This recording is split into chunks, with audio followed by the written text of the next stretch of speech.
रामकृष्ण हरी. रामकृष्ण हरी. आपण दिनकर काकांना विनंती करूया की त्यांनी त्यांच्या सुश्राव्य अशा आवाजामध्ये प्रार्थनेला सुरुवात करावी आणि हा मंगल कार्यक्रम आपण त्या निमित्तानं सुरू करूया. रामकृष्ण हरी. माझी माऊली.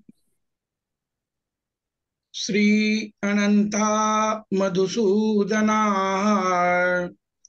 पद्मनाभा नारायणा जगव्यापका जनार्दना आनंद घना अविनाशा सकल देवाधिदेवा कृपाळू आजी केशवा महानंदा महानुभवा सदा शिवा सहजरूपा चक्रधरा विश्वंभरा गरुडध्वजा करुणाकरा सहस्रपादा सहस्रकरा क्षीरसागरा शेषशयना कमलनयना कमलापती कामिनी मोहना मदनमूर्ते भवतारका धरिताक्षिते वामनमूर्ती त्रिविक्रमा अगाये सगुणा निर्गुणा जगज्जनित्या जगजीवना वसुदेव देवकी नंदना बाळरांगणा बाळकृष्णा तुका आला लोटांगणी मज ठाव द्यावाजी चरणी हेची करीतसे विनवणी भवबंधनी सोडवावे सकळ देवाधिदेवा कृपाळू आजी केशवा महानंदा महानुभवा सदा शिवा सहजरूपा नमामि सद्गुरुं शान्तं सच्चिदानंद विग्रहं पूर्णब्रह्मपरानन्दम् ईशम् आनन्दिवल्लभम् ॐ नमो ज्ञानेश्वरा करुणाकरा दयाळा तुमचा अनुग्रह लाधलो पावन झालो चराचरी मी कळा कुसरी काहीच नेने बोलतो वचने अतिभाविका तुमचा अनुग्रह लाधलो पावन झालो चराचरी एका जनार्दनी तुमचा दास त्याची आस पुरवावी तुमचा अनुग्रह लाधलो पावन झालो चराचरी पावन झालो चराचरी पावन झालो चराचरी पुंडलीक वरदा हरी विठ्ठल श्री ज्ञानदेव तुकाराम सद्गुरु श्री ज्ञानेश्वर महाराज की जय जगद्गुरु तुकाराम महाराज की जय पंढरीनाथ भगवान की जय. आजच्या क्लासला माधव काका आज आपल्याला काय सांगणार आहेत हे ऐकण्याकरता आपण उत्सुक आहात. मी माधव काकांना विनंती करतो की पुढचे सूत्र त्यांनी हाती घ्यावेत आणि आजच्या जो काही पाठ आपला आहे तो पुढे न्यावा. रामकृष्ण हरी. माझी माऊली. अभ्यास वर्गासाठी जमलेल्या सर्व जिज्ञासू व मुमुक्षु साधकांचं हार्दिक स्वागत. सर्वांना प्रेरणा देणाऱ्या माऊलींचं आता आपण स्मरण करूया. त्यासाठी ग्रंथावरील त्यांच्या निर्गुण रूपाकडे डोळे भरून पाहूया. ते रूप डोळ्यामध्ये साठवून ठेवून पापण्या बंद करून गुरुगीतेतील काही श्लोक उच्चारूया. त्यातील प्रत्येक पदामध्ये असलेली भावना माऊलीप्रती श्रद्धा, आदर, प्रेम, भक्ती याने युक्त होऊन आता आपण श्लोक म्हणूया. ओम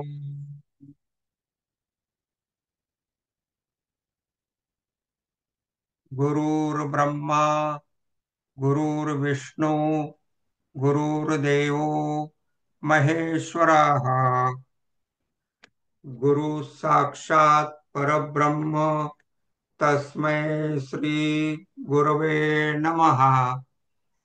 अखंडमंडलाकारं व्याप्तं येन चराचरं तत्पदं दर्शितं येन तस्मै श्री गुरवे नमः.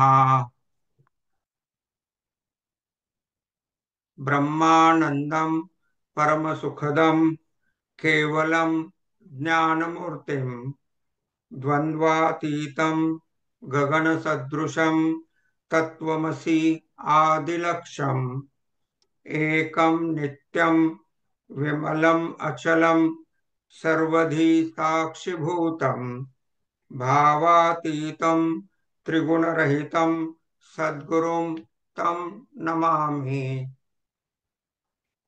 हळूहळू डोळे उघडून आपण नेहमीप्रमाणे गीता ज्ञानेश्वरीचं काय प्रयोजन आहे ते सारांशाने पाहूया.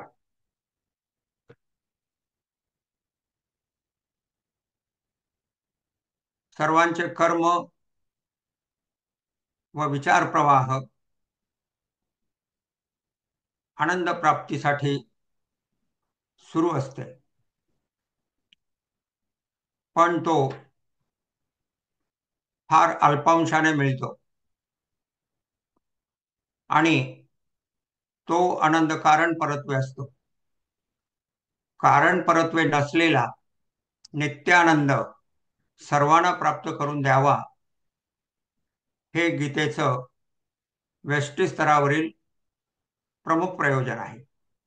त्यासोबत कर्माची निर्लिप्तता व जगत मिथ्यत्वाची प्रतीती प्राप्त करून देणे हेही प्रयोजन आहे.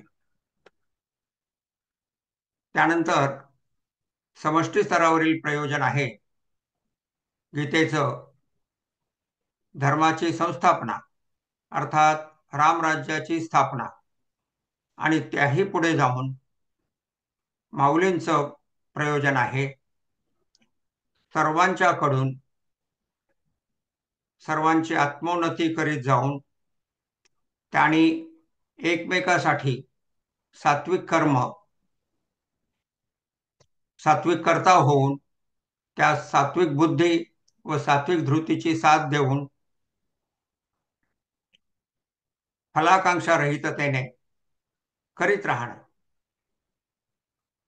कसं तर मेघवृंदांच्या वर्षावाप्रमाणे. त्यानंतर असं एकमेकांना सुखी करणाऱ्या कर्माची व्याप्ती वाढत जाऊन पसायदान प्रत्यक्षात अनुभवास आणून देणं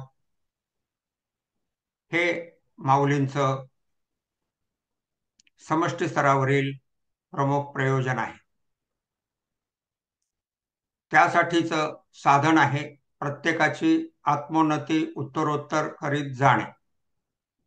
साधना आहे कर्मयोग, ज्ञानयोग, भक्तियोग, ध्यानयोग या विविध मार्गांच्या साधनांचा सुसमन्वय साधून प्रत्यक्षात आत्मानुभूती प्राप्त करून देणं हे साधना सिद्धीस जाऊन ध्येय आहे. तर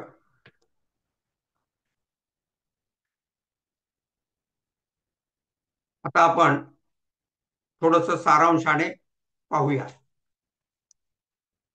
अध्याय 2 हा मोक्षाचं द्वार आहे आणि त्यातही श्लोक 25 मध्ये ते विशेषत्वान आहे. त्यावरील 4 ओव्यामध्ये आपण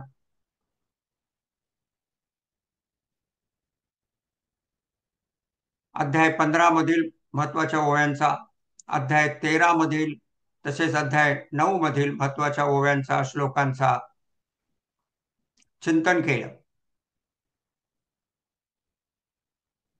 त्यानंतर आपण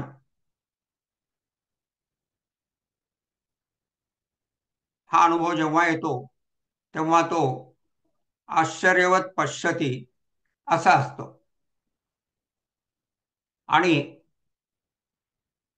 त्यासोबतच मग आश्चर्यवत वदती म्हणजे भक्तीद्वारे गुणानुवाद करताना किंवा आश्चर्यवत शृणवती या अनुभवाची प्राप्ती होते. कुठल्या का पद्धतीने प्राप्ती होईना उर्वरित अनुभव प्राप्त होतात.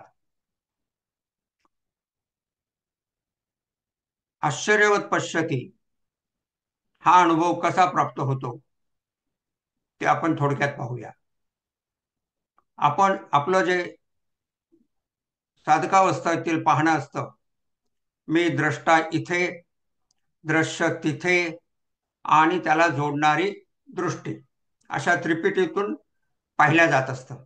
पण ज्यावेळेस आश्चर्यवत पश्यती हा अनुभव येतो त्यावेळेस द्रष्टा दृश्याशी एकरूप होतो. द्रष्टा दृश्याकडे इतका समग्रतेने पाहतो की तो दृश्याशी एकरूप होतो आणि ती एकरूपता पुन्हा पाहतो. म्हणजे दृश्यही दिसतं, दृश्याशी स्वतःची झालेली एकरूपताही दिसते. अशा रीतीने पाहणेपणा पाहण्यात येतो. आधी फक्त दृश्य अनुभवास येत असतं. आता त्यासोबत द्रष्टा आणि दृष्टी ह्या दोन्ही मध्येही आत्मा असल्याचा अनुभव येतो. अर्थात हे पाहणं त्रिपुटी रहिततेने असतं आणि मग त्याला जेव्हा दुसरे अनुभव जोडले जातात, आश्चर्यवत वदती, आश्चर्यवत शृणोती, आणि मग जे काही दशेंद्रियातर्फे व्यवहार होतात, कर्माची उभारणी होते, स्वतःतर्फे म्हणजे स्वतःच्या इंद्रियातर्फे, मन बुद्धीतर्फे जी कर्माची उभारणी होत राहते त्यामध्ये आत्मा नाही आणि इंद्रियाणी इंद्रियार्थेषु वर्तन्ते म्हणजे इंद्रियच इंद्रियांच्या कर्मामध्ये वर्तत आहेत, वावरत आहेत. गुणागुणेषु वर्तन्ते, गुणच गुणामध्ये वर्तत आहेत, वावरत आहेत, असा अनुभव प्राप्त होतो आणि तो अनुभव अत्यंत टळटळीत असतो, स्पष्टपणे अनुभवास येणारा असतो. त्यासोबत आनंदाचा झरा, त्याला कारण नाही, कारण परत्वे नसलेला आनंदाचा झरा लक्षात राहील इतक्या कालावधीसाठी सततपणे अनुभवास येतो. मग त्याच्यासोबत जेव्हा दुसऱ्या कर्मांची जोड त्याला मिळते त्याही वेळेस हा निरुपचार आनंद अनुभवास येत राहतो. तर असा असतो आत्मानुभूतीचा टळटळीतपणे येणारा अनुभव. त्यासोबतचा जो अजून एक अनुभव असतो तो मला वाटतंय सांगितल्यामुळे अनुभव पूर्णपणे लक्षात येईल. कल्पना करा, एखादी व्यक्ती डोक्यावर जितकं जास्त वजन घेऊ शकते, खांद्यावर, कमरेला जितकं जास्त वजन बांधून घेऊ शकते तितकं बांधते आणि जितका जास्त वेळ चालता येईल तितका चालते आणि क्षणार्धात ते सर्व ओझं टाकून देते. मग किती हलकं वाटतं त्या व्यक्तीला? खूप हलकं वाटतं. त्या व्यक्तीचं वजन काही कमी झालेलं नाही आहे, पण त्या व्यक्तीला हलकं झाल्याचं लक्षात येतं, अनुभव येतो. त्या पद्धतीने ज्या वेळेस आत्मानुभूती प्रत्यक्षात प्राप्त होते त्यावेळेस असंच हलकं झाल्याचं जाणवतं आणि स्वतःच स्वतःला हसू येतं की मी एवढं ओझं आतापर्यंत का वागवत होतो, असा अनुभव येतो. आणि मुक्ती हा पारिभाषिक शब्द किती चपखल आहे हे लक्षात येतं. कारण त्या भारापासून पूर्णपणे मुक्त झाल्याचं तो अनुभव असतो. भारमुक्तीचा तो अनुभव असतो. आनंदाची प्राप्ती असते. पहाणेपणा संपलेला असतो. मग पहाणेपणा अनुभवात आलेला असतो. इंग्लिशमध्ये सांगायचं तर person experiences the experience of seeing. आधी काय असतं? एक्सपिरियन्स ऑफ सीइंग असतं. पण आता now he is having the experience of experiencing seeing. Then he gets the experience of experiencing talking. He gets the experience of experiencing listening. म्हणजे थोडक्यात काय की सर्व कर्मामध्ये क्रियेमध्ये स्वतः नसल्याचा अनुभव तो अनुभवत असतो. असा असतो आश्चर्यवत पश्यतीचा अनुभव. त्यानंतर आपण काय केलं की संपूर्ण अध्यायाचं सार पाहिलं. म्हणजे सांख्ययोग अर्थात ज्ञानयोग, बुद्धियोग अर्थात कर्मयोग यांचं सार आपण पाहिलं. आणि त्यानंतर आपण मागील प्रवचनामध्ये गीतेतील प्रमुख 2 साधना असणारा संगम त्यक्त्वा व समता या साधना असणारा श्लोक 48 पाहिला. काय तो? पृष्ठ 117. योगस्थ कुरु कर्मणी संगम त्यक्त्वा धनंजय. पहिली साधना संगम त्यक्त्वा धनंजय. दुसरी सिद्ध्या सिद्ध्यो समो भूत्वा समत्वम योग उच्यते. समत्वम योग उच्यते ही दुसरी साधना. तर त्यामध्ये आपण संगम त्यक्त्वामध्ये काय पाहिलं त्याचा सारांशाने परत एकदा आढावा घेऊ. भगवंताना आसक्ती हा शब्द माहित आहे.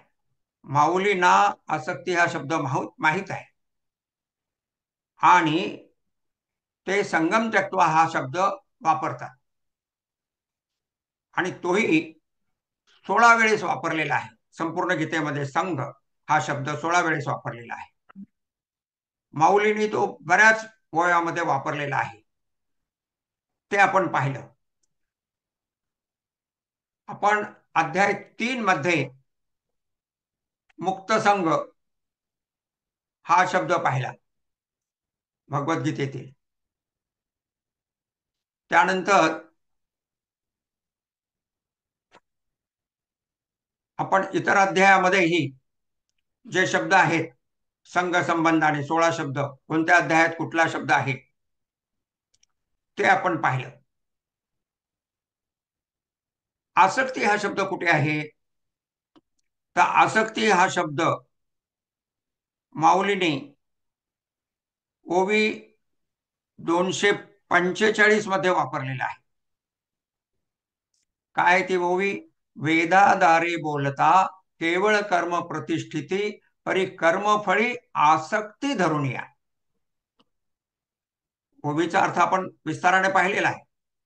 म्हणजे कर्मफळामध्ये आसक्ती धरून वेदामध्ये जी काम्य कर्मे सांगितलेली असतात ती केली जातात, असा त्याचा संक्षेपणे अर्थ आहे. पण मुद्दा असा आहे की माऊली आसक्ती हा शब्द वापरतात, आणि माऊलींनी संघ किती वेळेस वापरलाय त्याची तर आपण यादी पाहिली. भगवंतानी आसक्ती हा शब्द कुठे वापरलाय तेही आपण लक्षात घेऊया.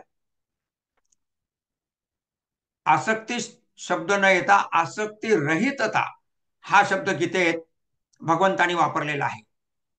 त्यांना जिथे आसक्ती रहित म्हणावयाचे असते तेथे असक्तम असे पद भगवंतानी वापरलेले आहे. अध्याय 13 श्लोक 14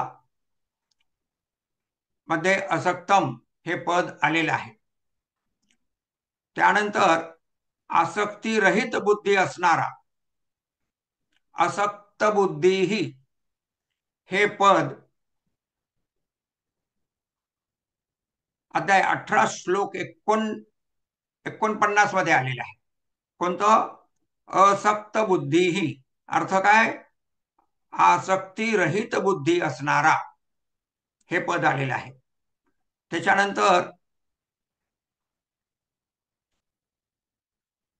अध्याय 13 श्लोक 9 मध्ये सुद्धा आसक्तीही म्हणजे आसक्तीचा अभाव हे दर्शवणारं पद आलेलं आहे. त्याच्यानंतर आपण जो विस्ताराने श्लोक पाहिला अध्याय 2 श्लोक 44 मध्ये भोग व ऐश्वर्यात आसक्त असं एक पद तिथे आलेलं आहे. तर अशा रीतीने भगवंतानी आसक्ती असं त्यांना जिथं म्हणायचं आहे तिथं त्यांनी असक्तम, असक्त बुद्धी ही अशी पदं वापरलेली आहेत. माऊलीने सुद्धा आसक्ती हे पद वापरलेलं आहे. संघ हे पद आसक्तीपेक्षा बऱ्याच जास्त वेळेस वापरलेलं आहे. 16 वेळेस भगवंतानी वापरलेला आहे.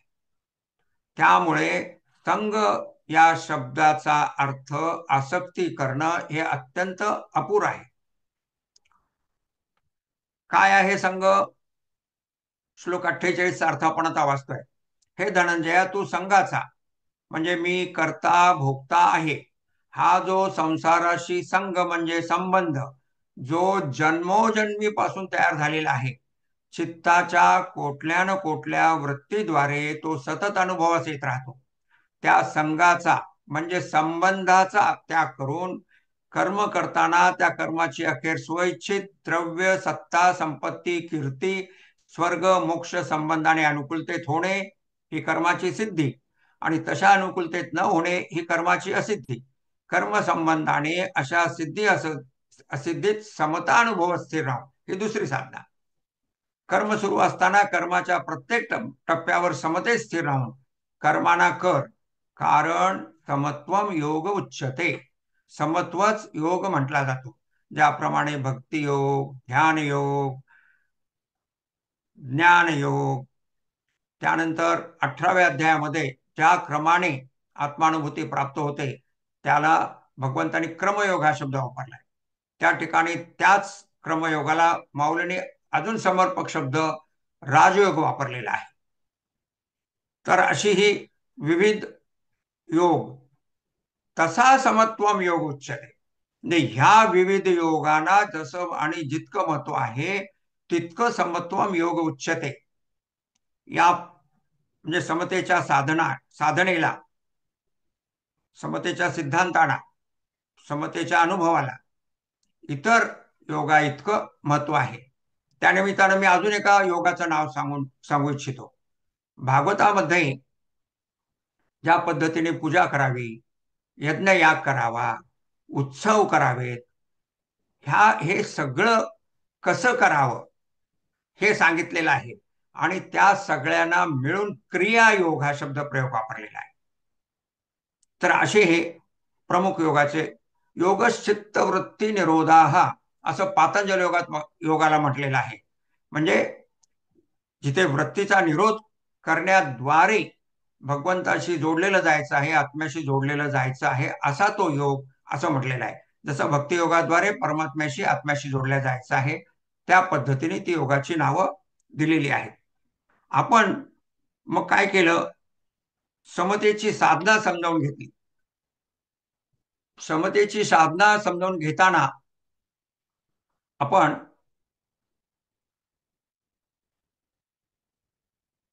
पृष्ठ 120 वर समतेची साधना सांगितलेली आहे. त्यामध्ये आपण अध्याय 13 मधील श्लोक 27 व 28 मध्ये जी साधना सांगितलेली आहे ती साधना पाहिली.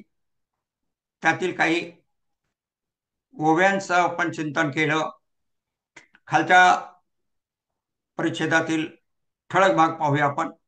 एका परमेश्वरालाच प्रकृतीच्या योगाने वेगवेगळे नाम, रूप, आकार, वेशभूषा, प्रकृतीच्या सत्वादी गुणपरत्वे, वर्तन, व्यवहार करण्याची वेगवेगळी पद्धत प्राप्त झाली आहे अशी तू प्रतीती घे. असे न करता व्यवहार करण्याची वेगळी पद्धत, असे न करता शरीराद्वारे भेद प्राप्त होत असतो व भेद सत्य आहे असे जर पाहशील तर जन्मानंतर जन्म अशी कोट्यवधी शरीरे प्राप्त करीत राहून तू या जन्म मृत्यू चक्रातून कधीच बाहेर पडणार नाही, असं समतेचं महत्व सांगितलेलं आहे. म्हणजे परत वाचतो, एका परमेश्वरालाच प्रकृतीच्या योगाने वेगवेगळे नाम, रूप, आकार, वेशभूषा, म्हणजे परमेश्वर प्रत्येकात आहे पण नाम, रूप, आकार, वेशभूषा वेगवेगळ्या आहे. प्रकृतीच्या सत्वादी गुणपरत्वे ह्या सगळ्यांची व्यवहार करण्याची पद्धत वेगवेगळी प्राप्त झालेली आहे.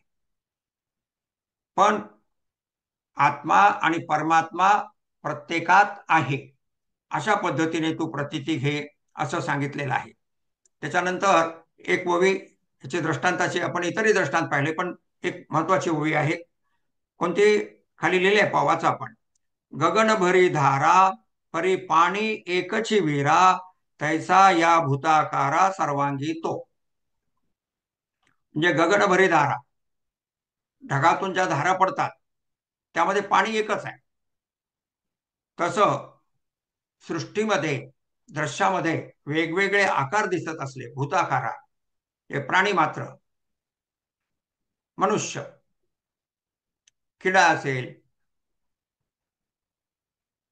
वृक्ष असेल, जलचर असेल, पक्षी असेल आणि पुन्हा ह्याच्यातले विविध भेद,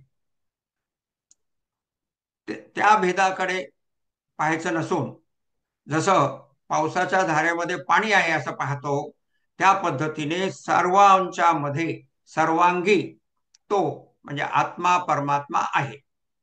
जसे आकाशातील असंख्य पावसाच्या धारामध्ये एकच पाणी असते तसे सर्व आकारांच्या प्राण्यामध्ये सर्वांगाने म्हणजे कणाकणामध्ये एकच परमेश्वर असतो.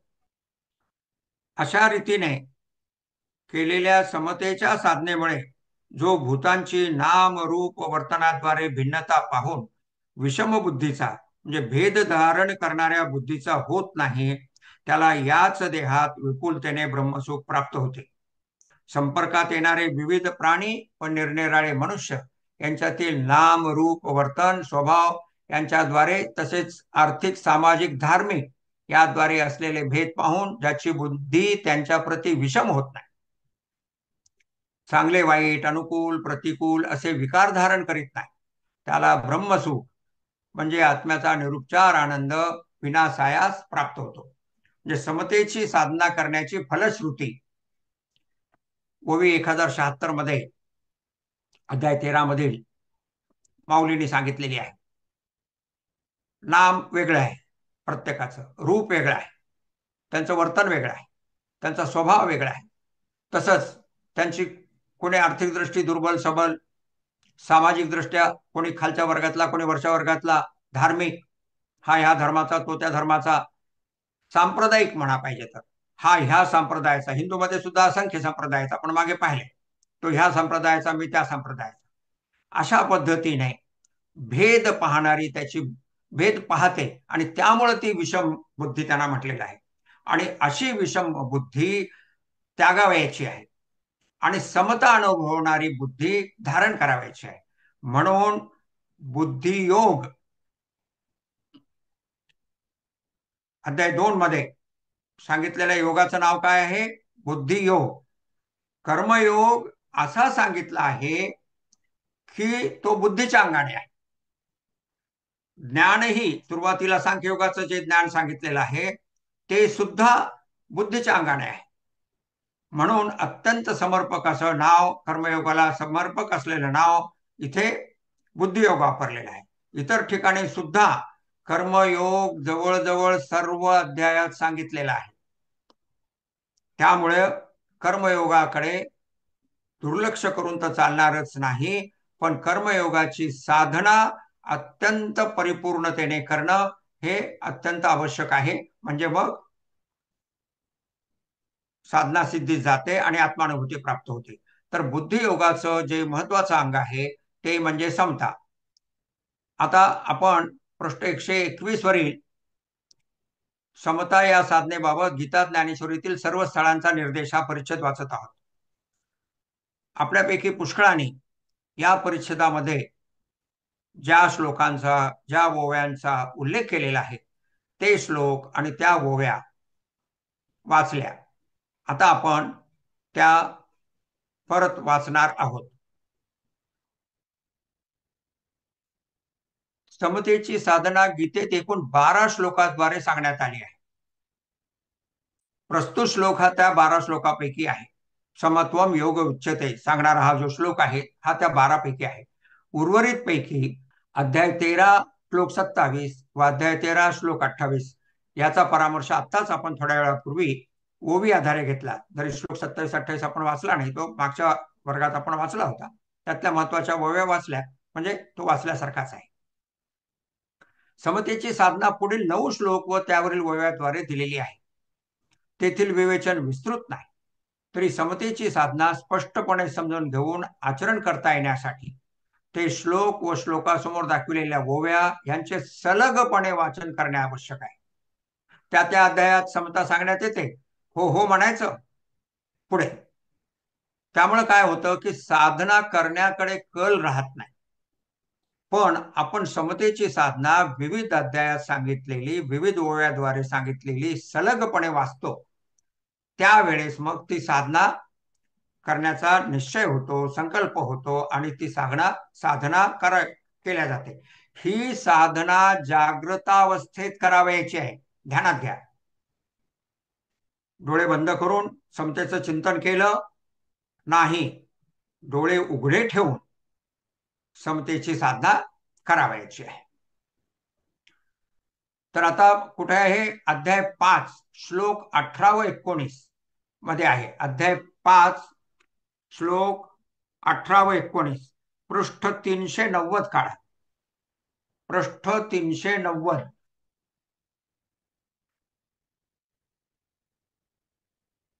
श्लोक 18 व श्लोक 19. डावीकडे श्लोक 18 आहे, उजवीकडे श्लोक 19 आहे. ते आपण आता पाहणार आहोत. कशासाठी पाहणार आहोत? समतेची साधना प्रत्यक्षात करण्यासाठी. काय आहे? श्लोक 18. विद्या विनय संपन्ने ब्राह्मणे गविहस्तिने शूने चैव स्वपाके च पंडिताः समदर्शिनः. अर्थ, तो ज्ञानी पुरुष विद्या विनय संपन्न असलेला ब्राह्मण, गाय, हत्ती, कुत्रा आणि चांडाळ या सर्वांना समदृष्टीने पाहतो. ज्ञानी पुरुष विद्या विनय संपन्न नाही आहे, तर तो जो ब्राह्मण विद्या विनय संपन्न असलेला समोरचा ब्राह्मण, त्याच्या बाजूला असलेला गाय, त्याच्यापासून थोडा दूरवर अंतरावर असलेला हत्ती, कुत्रा, चांडाळ असे जे विविध आहेत, आपण काय म्हणलं? विविध नाम, रूप, आकार, मग त्यांच्यातले भेद, धार्मिक, सामाजिक त्यांच्यातले भेद, अशा भेदाद्वारे न पाहता यांची उदाहरणं दिलीत. ह्या उदाहरणांमध्ये या सर्वांना समदृष्टीनेच पाहतो. ओवी 88-89 प्रमाणे जीवनमुक्ता समदृष्टी म्हणजे समता दृष्टी असते, पण तत्पूर्वी समदृष्टीची म्हणजे समतेची व पुढील सुप्रसिद्ध शांती मंत्र तसेच ओवी 137 मधील साम्याची, साम्य रसाची साधना पुढील प्रमाणे करावी. आता पहा, ग्रंथाचं प्रयोजन आहे स्पष्टता, निसंदिग्धता काढून टाकली. समता म्हणजेच समदृष्टी. साम्यरस काही ठिकाणी शब्द येतो. हे सर्व एकच आहेत. हे सर्व शब्द त्यांचा अर्थ एकच आहे. आता साधना कशी करायची? विविध जे समोरचे आकार दिसतात आपल्याला नामरूपाद्वारे, त्यांच्या प्रती समतेची साधना कशी करायची की ज्या योगे संपूर्ण जगतामध्ये सुखवृद्धी होईल आणि पसायदानाकडे वाटचाल होईल, प्रत्येकाची अनुभवाच्या दिशेने वाटचाल होईल. मग ती कशी करायची साधना? समदृष्टीने पाहण्याची साधना.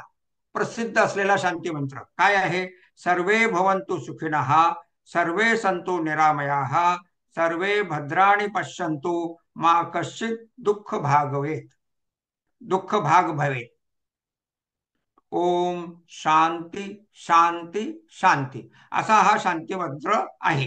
अर्थ काय आहे? सर्वांचा जीवन निर्वाह सुखाने व्हावा, सर्वजण सर्व सुखाने संपन्न व्हावे, सर्वांचे कल्याण व्हावे व यत्किंचितही म्हणजे कधीही आणि कोणतेही दुःख होऊ नये हे वास्तवात आणण्याची स्वतःपुरती जबाबदारी स्वीकारून यथायोग्य वर्तन करणे म्हणजे सर्वांना समदृष्टीने पाहणे.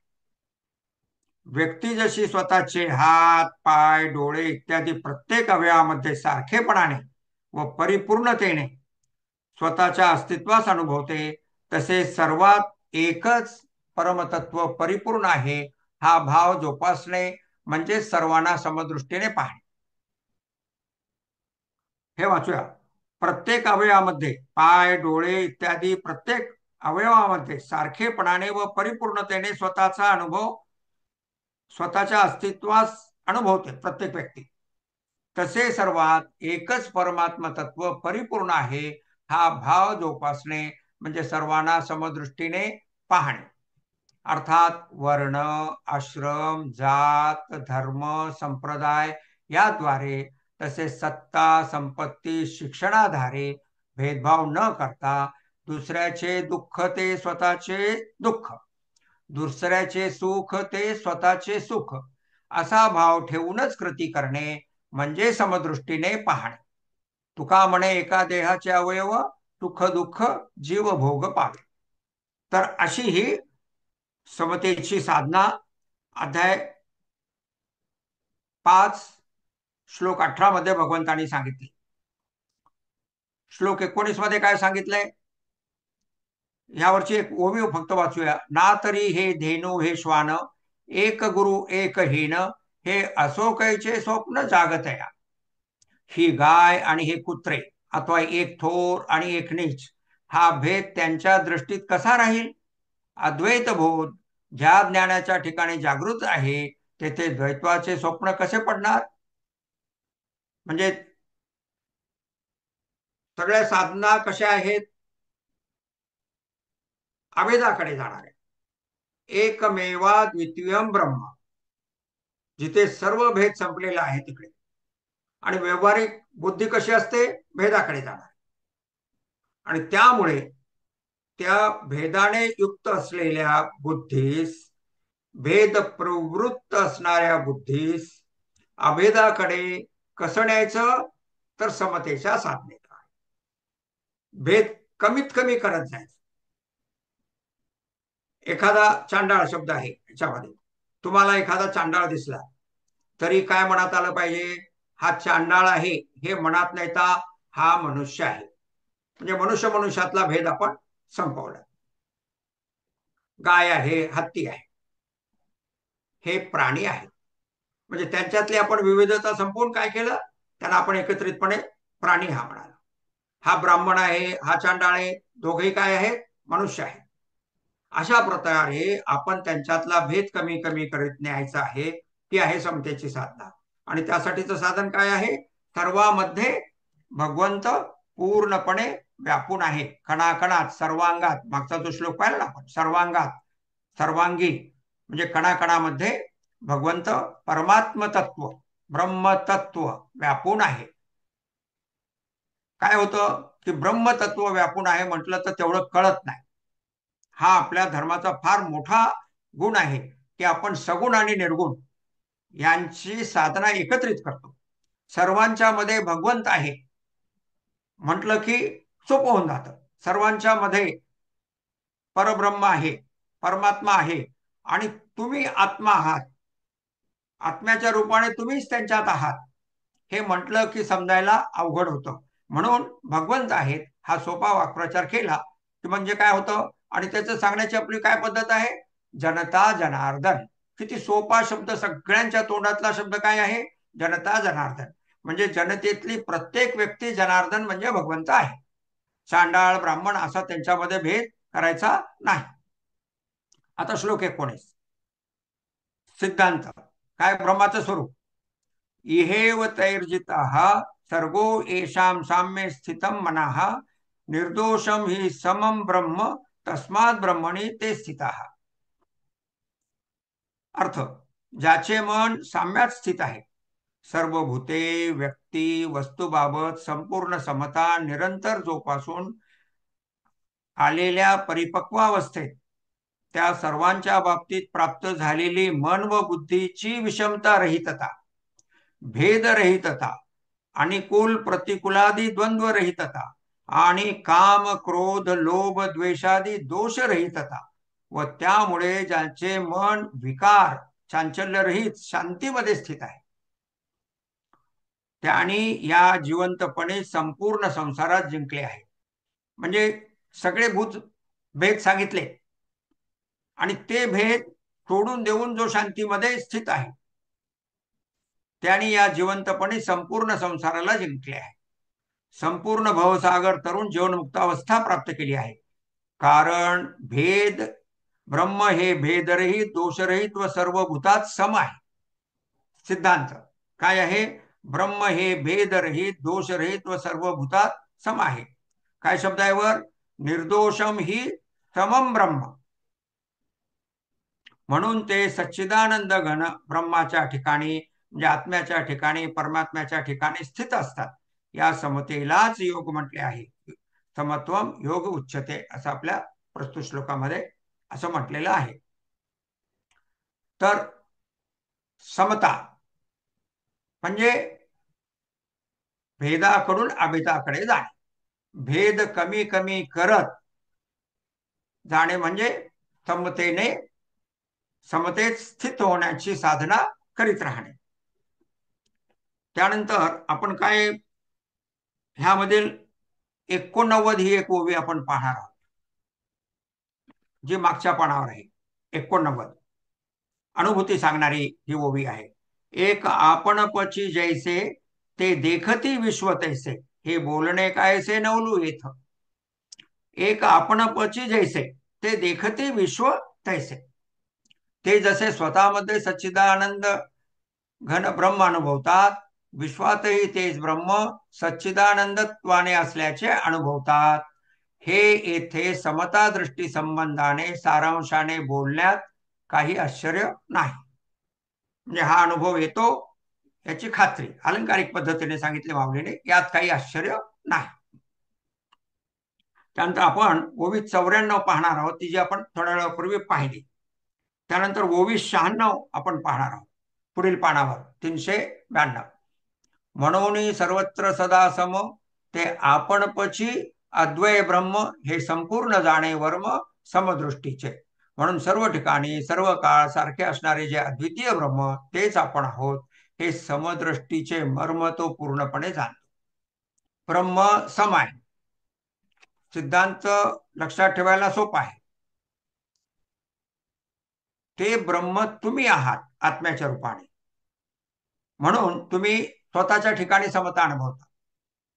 एखाद्या व्यक्तीचा एक हात लहान आहे एक मोठा आहे, पण तरी तो दोघांमध्ये आपण पूर्णत्वाने असल्याचे तो अनुभवतो. तसंच शरीरामध्ये एखादा अवयव वीक असेल, अशक्त असेल, तरी सुद्धा तो समतेने पाहतो. त्यांच्यातली विषमता तो शोधत नाही, समतेने पाहतो. हे जसं ब्रह्म स्वतःमध्ये आहे, आत्म्याच्या रूपाने आहे, तेथील समता आपण अशी पाहतो. तशी समता स्वतःच्या बाहेर जी आपली बुद्धी भेद शोधित असते, तिने भेद न शोधता ती समता आचरणात आणावयाची आहे. त्यानंतर आपण आता ओवी पाहूया. 101 तळातली अनुभूती काय आहे. संस्कृत पद काय होतं. येशाम साम्ये स्थितम मनः. ह्या भगवंत वचनावरची ही ओवी काय आहे. तैसे नाम रूप तयाचे एरवी ब्रह्मची तोसाचे मन साम्या आले जयाचे सर्वत्र गा. तैसे नाम रूप तयाचे एरवी ब्रह्मची तोसाचे मन साम्या आले जयाचे सर्वत्र गा. त्याप्रमाणे आत्मानुभूतीमध्ये स्थिर असणाऱ्या ज्ञानी व्यक्तीचे मन संसारातील नामरूपाबद्दल साम्यावस्थेला आलेले असते. म्हणजे विषमता मन आणि बुद्धी न बघता त्यातली समानता साम्यावस्था बघत असते, समता बघत असते. असा हा ओवी 101 चा अर्थ आहे. अजून एक आपण ओवी पाहूया इथली. अध्याय 5 श्लोक 20 आहे मला वाटतं. अध्याय 5 श्लोक 20 आहे. चेकअप करा. श्लोक 20 आहे. अध्याय 5 श्लोक 20 म्हणजे अजून एक पुढचा श्लोक तोही आपण पाहूया, जो प्रश्न 393 वर आहे. न प्रहृष्येत प्रियम प्राप्य नो द्विजेत प्राप्य च अप्रियम स्थिर बुद्धी असमूढः ब्रह्मविद ब्रह्मणि स्थितः. अर्थ काय आहे. प्रियतेची म्हणजे अनुकूल विषय, जसे स्त्री पुत्र संपत्ती सत्ता कीर्ती, स्वतःचे विचार, दुसऱ्याचा दृष्टिकोन, भावना, घटना इत्यादीद्वारे अनुकूलतेची प्राप्ती झाली असता तो जीव हर्षित म्हणजे उन्मादित घमेंडी होत नाही. तसेच अप्रियतेची परत वरील सगळ्या गोष्टी सांगितलेल्या आहेत. भेद कशात दिसतो. त्या प्रतिकूल विषय जसे स्त्री पुत्र संपत्ती सत्ता कीर्ती स्वतःचे विचार दुसऱ्यांचा दृष्टिकोन भावना घटना समस्या इत्यादीद्वारे भोगाव्या लागणाऱ्या प्रतिकूलतेची प्राप्ती झाली असता तो उद्वेग. आता उद्वेग म्हणजे काय. क्रोध खेद विषाद चीड उबग नैराश्यादीच्या आवेगास प्राप्त पावत नाही. भगवंताने काय शब्द वापरलाय. उद्वेग. तर त्या उद्वेगाच्या मध्ये एवढ्या छटा राग येईल, क्रोध खेद विषाद चीड उबग नैराश्यादीच्या आवेगास पावत नाही असा समता भाव असलेल्या ह्या सगळ्या विकार गेले. मग काय राहिला. समता भाव. असा समता भाव असलेला मूढता रहित असलेला म्हणजे सावध व प्रसन्न चित्त असलेला स्थिर बुद्धीचा तसेच सूक्ष्म बुद्धीचा व संशय रहित ब्रह्मवेत्ता साधक सच्चिदानंद घन ब्रह्मात नित्य स्थित असतो. अर्थात स्वसंवेद्यात्मा व त्याचा आनंद नित्य अनुभवत असतो. आता पहा, मूढता हा शब्द प्रयोग आलेला आहे. स्थिर बुद्धी असमूढ. तर म्हणजे मूढ, असमूढ म्हणजे मूढता नसलेला. तर मूढता म्हणजे काय. निराशेने निष्काळजीपणाने बाय विड्रॉवल समताभाव अपेक्षित नाही. निराशेने निष्काळजीपणाने बाय विड्रॉवल समताभाव अपेक्षित नाही. तर बुद्धी प्रगल्भ व जागृत ठेवून अवधान म्हणजे अवेअरनेस बाळगून चित्त प्रसन्न ठेवून समताभाव अपेक्षित आहे. इकडे गाय आहे तिकडे हत्ती आहे काही का असेना, हा समताभाव नाही, हे दुर्लक्ष करणं झालं. हा ब्राह्मण आहे हा चांडाळ काही का असेना, हे दुर्लक्ष करणं झालं. हा समताभाव नाही. तर अशा पद्धतीने म्हणजे निष्काळजीपणाने म्हणजे असमूढ असं होऊन समता अनुभवायची आहे. ठीक आहे. आता आपण हे पाहिलं. आता अध्याय 6 श्लोक 9 आपण पाहूया, जो प्रश्न 442 वर आहे. अध्याय 6 श्लोक 9 प्रश्न 442 काढा. साधना समबुद्धी ची साधना सांगितलेली आहे श्लोक 9 मध्ये. सुरून मित्रायु उदासीन मध्यस्थे द्वेषु बंधुषु. सुहृत मित्र अरी उदासीन मध्यस्थ द्वेष्य बंधुषु. साधुष्वपि च पापेषु समबुद्धिर विशिष्यते. काय काय भेद सांगितले? सुहृत, मित्र, आरी, उदासीन, मध्यस्थ, द्वेष्य, बंधुषु. एवढे भेद आहेत. निस्वार्थ हित करणारा सुहृत म्हणजे निस्वार्थ हित करणारा, मित्र, शत्रू, उदासीन म्हणजे पक्षपात रहित असलेला साक्षी. उदासीन म्हणजे डिप्रेस्ड नाही, पक्षपात रहित असलेला साक्षी. आसीन, उदासीन असा तो शब्द आहे, ज्याला तो आजकाल आपण सायकोलॉजीमध्ये उदासीन म्हणजे नैराश्य असलेला, डिप्रेशन मध्ये असलेला अशा अर्थानं आपण कधी कधी हा शब्द वापरला येतो. तसा काहीतरी जाणवायला लागतो, तसं जाणवू द्यायचं नाही. उदासीन म्हणजे पक्षपात रहित असलेला साक्षी. मध्यस्थ म्हणजे दोन्ही पक्षांचे हित इच्छिणारा. द्वेष्य म्हणजे अप्रिय व्यक्ती. बंधू म्हणजे नातलग. त्याचप्रमाणे साधू, पापी या सर्वांच्या ठिकाणी समबुद्धी असलेला योगी सर्वांमध्ये श्रेष्ठ होय. भेद किती आले? निस्वार्थ हित करणारा, मित्र, शत्रू, उदासीन, मध्यस्थ, द्वेष्य, बंधू, साधू, पापी या सर्वांच्या ठिकाणी समबुद्धी असलेला योगी सर्वांमध्ये श्रेष्ठ आहे. जसं भक्तियोगाच्या अध्यायात सांगितले ना, तो भक्त मला प्रिय आहे, त्याची सर्व लक्षणं सांगितली आणि तो भक्त मला प्रिय आहे. तसं योगी आहे तो, पण ह्या ठिकाणी जर त्याला समता जाणवत असेल तर त्या योग्यामध्ये हा श्रेष्ठ आहे. कारण अध्याय 6 आहे, आत्मसंयमन योग आहे. तर त्यामुळं तशा पद्धतीने सांगितलेलं आहे. ओवीत 94 ते 101 ह्या श्लोक 9 वरील 94 ते 101 ह्या ओव्या चांगल्या आहेत, त्या पाहूया. ते तर सुहृद आणि शत्रू का उदासू आणि मित्रू हा भावभेद विचित्रू कल्पू कैसा. अर्थ अगदी स्पष्ट आहे. तया बंधू कोण काह्याचा द्वेषिया कवणू तयाचा मेची विश्व ऐसा जयाचा बोधू झाला. बोधू म्हणजे त्याला प्रतीती, मीच विश्व आहे अशी प्रतीती ज्याला झाली त्याला बंधू कोण आणि द्वेषी कशाचा? ज्याला मी संपूर्ण विश्वामध्ये भरून आहे, माझा आत्मा संपूर्ण विश्वामध्ये भरून आहे अशा प्रकारची प्रतीती ज्याला झाली. बोध या शब्दाचं भाषांतर ज्ञान करण्यात येतं. लक्षात घ्या, जसं संघ आणि आसक्ती, संघ या शब्दाचं भाषांतर आसक्ती करण्यात येतं, तसं बोधू म्हणजे बोध या शब्दाचं भाषांतर ज्ञान करण्यात येतं. त्याला चुकी म्हणता येत नाही, पण ते अनुभवाच्या वाटेवर ठेवत नाही. जिथे ज्ञान आहे म्हणजे त्रिपुटीतलं ज्ञान जिथे आहे तिथे ज्ञान हा शब्द वापरलेला आहे माऊलीने, आणि ज्या ठिकाणी ज्ञानाची अनुभूती किंवा प्रतीती आहे त्या ठिकाणी बोध हा शब्द वापरलेला आहे. मीच विश्व आहे अशी प्रतीती ज्याला झाली आहे त्याच्या ठिकाणी बंधू आणि द्वेषी कसं असणार आहे? तर शक्य नाही.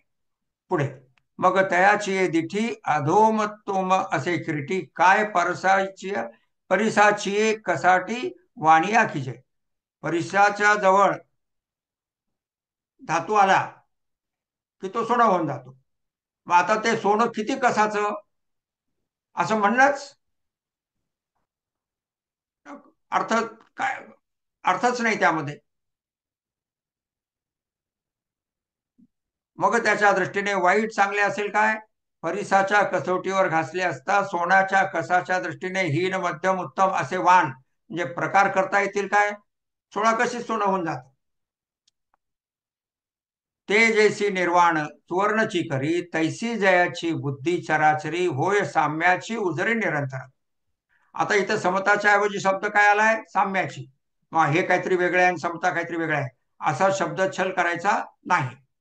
ही परिसाची कसोटी जी आता आपण वाचली, ज्यात संपूर्ण धातूस एकसारखे असलेले असे उत्तम सोनेच करते, त्याप्रमाणे त्याची बुद्धी स्वस्वरूपाचा विस्तार सर्वत्र सारखाच व नित्य असा प्रत्यास येत असल्यामुळे चराचराविषयी निरंतर साम्याची स्पष्ट प्रतीती देणारी होते.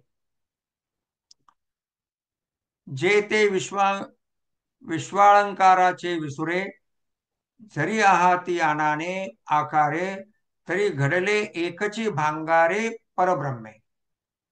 आनाने म्हणजे वेगवेगळे, निरनिराळे, आणि भांगारे म्हणजे सोनं. आपण भंगार म्हणतो, पण कानडीमध्ये अलंकाराला भांगार म्हणतात आणि इथं सोन्याला भांगार म्हटलेलं आहे. तर त्यामुळं माऊलींना कितीतरी भाषा ज्ञात होत्या. आपण मागच्या अभ्यास वर्गामध्ये काही उर्दूचे शब्द पाहिले, इथे कानडी शब्द आहे. कारण विश्वातील प्राणीरूप अलंकाराचे ठसे पसारा जरी निरनिराळ्या आकाराचे असले तरी ते एकाच परब्रह्मरूप सोन्याचे बनलेले आहेत. भांगारेच्या डोकावर 2 शब्द आहे, 2 अंक आहे, आणि अर्थामध्ये सोन्याचे, त्याच्या डोक्यावर 2 हा अंक आहे. तर अशा रीतीने भांगारे ह्या ओवीतील शब्दाचा अर्थ सोन्याचे असा गद्यार्थामध्ये आपण डोक्यावर अंक देऊन समजणं सोपं केलेलं आहे. हे आपल्या ग्रंथाचं वैशिष्ट्य आहे. आता अनुभव सांगितलेला आहे. आता काय केलंय, यावरच्या ज्या ओव्या आहेत, काहीमध्ये सिद्धांत सांगितलाय, काहीमध्ये अनुभव सांगितलाय. अशा वेगवेगळ्या अंगाने श्लोक 9चा अर्थ माऊलीने लावलाय. आता ह्या ज्या आहेत पुढील ओव्या त्या अनुभव सांगणाऱ्या आहेत. आपण तिथं साईड हेडिंग दिलेलं आहे. ऐसे जाणणे जे बरवे, ते फावले तया आघवे, म्हणोनी आहाच वाहाच न झकवे, येणे आकार चित्रे.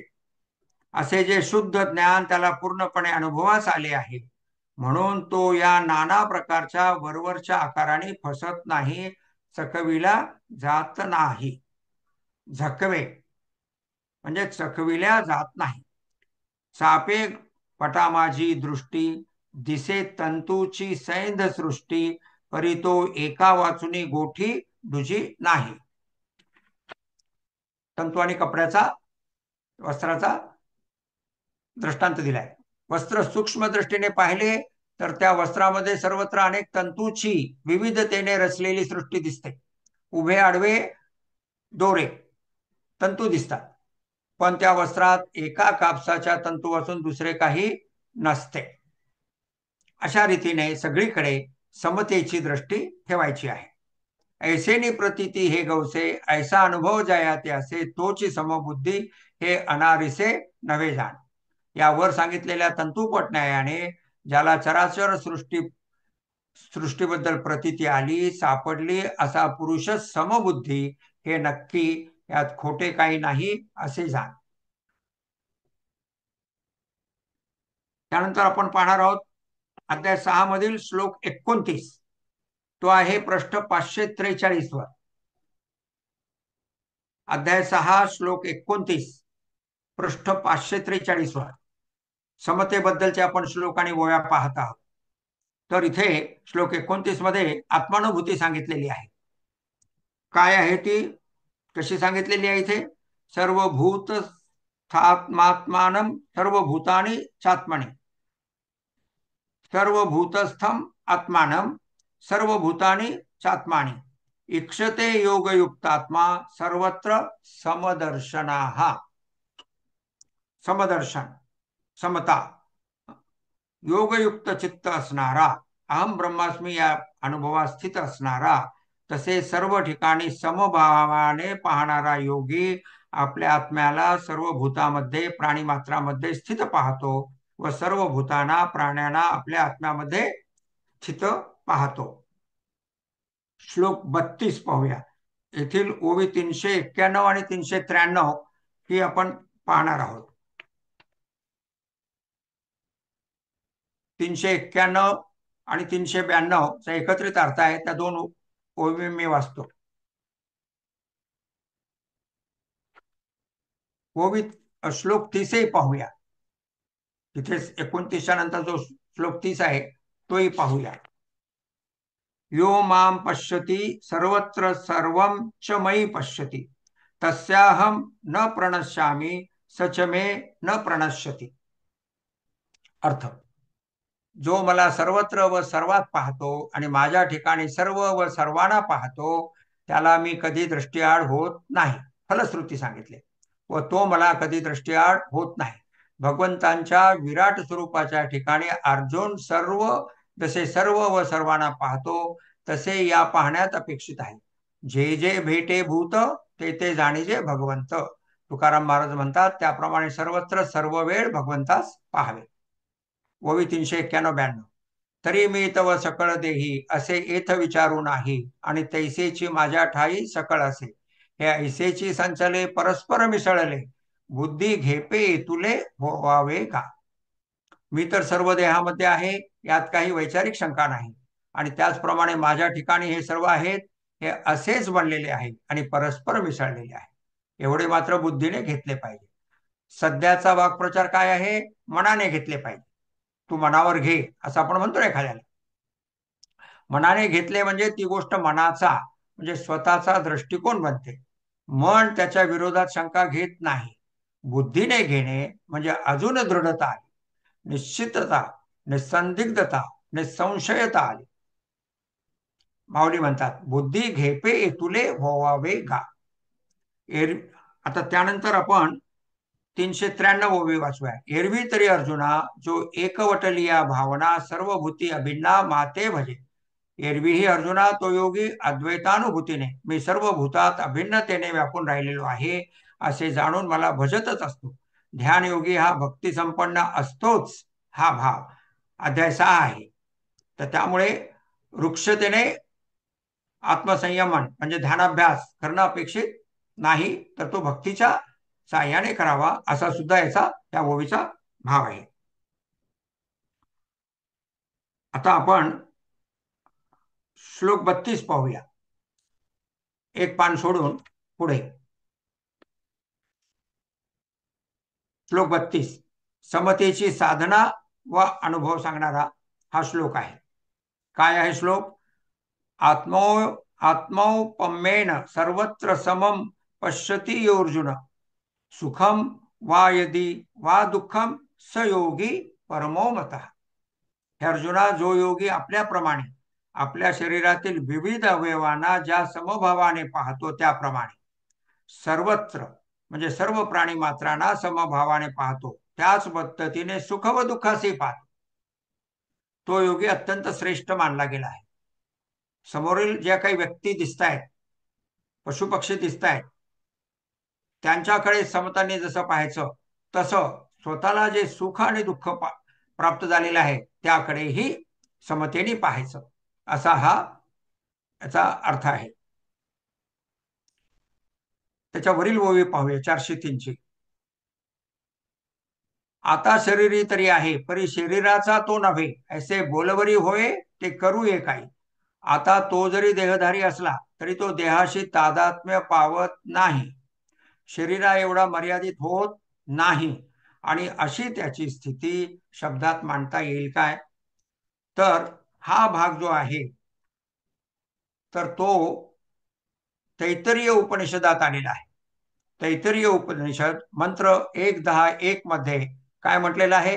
अनुभवास येणारे हे व्यापकत्व त्रिशंकू ऋषीने स्वानुभवाद्वारे पुढील प्रमाणे सांगितले आहे.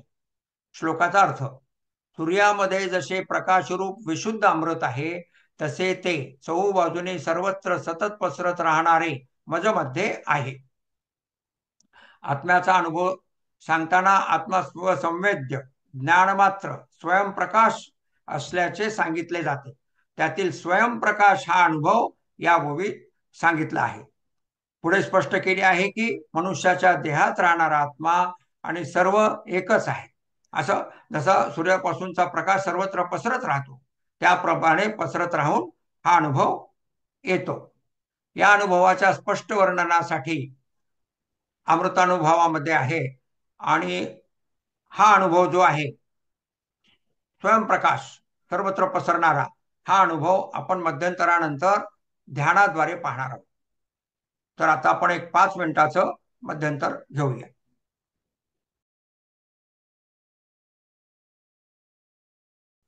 माझी माऊली. तर आपण समता या साधने संबंधाने विविध अध्यायात भगवंतांनी काय सांगितले आहे माऊलीने त्यांच्या वयाद्वारे ते कसं स्पष्ट केलेलं आहे याचं चिंतन आपण करीत आहोत.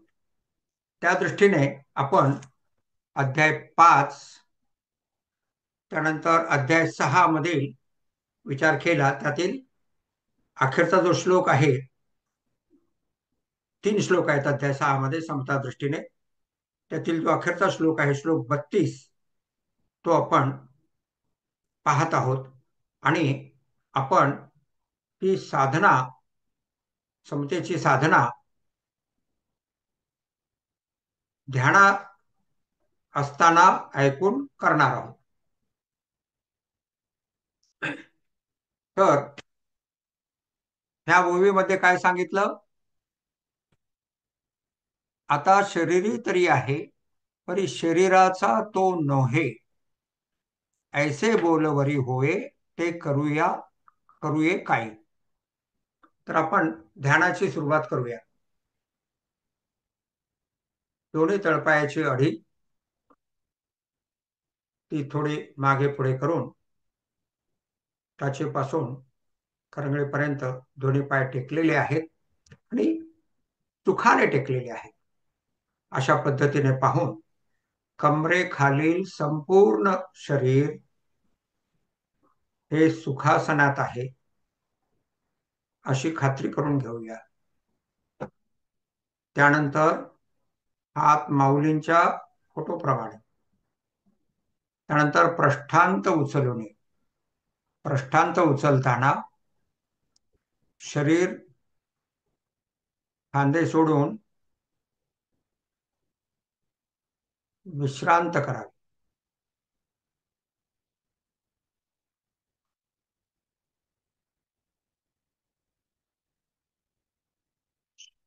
चेहऱ्यावरील स्नायू विश्रांत करण्यासाठी थोडंसं स्मित चेहऱ्यावर आणावं.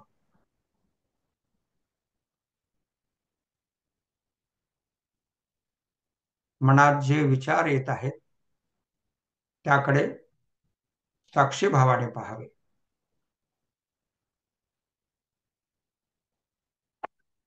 समतेत राहण्याचं साधं सोपं उदाहरण म्हणजे एव्हरीथिंग इज ओके या भावनेत राहावे. चित्ती असू द्यावे समाधान या भावनेत राहावे. मी जितका वेळ ध्यान करेल तेवढ्या वेळामध्ये बाहेर असे कोणते बदल होणार नाहीत किंवा स्वतःमध्ये असे कोणते बदल होणार नाहीत की ज्यामुळे ध्यानाचा वेळ वाया गेला, ध्यान करावयासच नको होते, असं काहीही घडणार नाही. त्याला आपण म्हणतो be dead to the world. आजूबाजूच्या सर्व जगतासाठी मृत व्हा.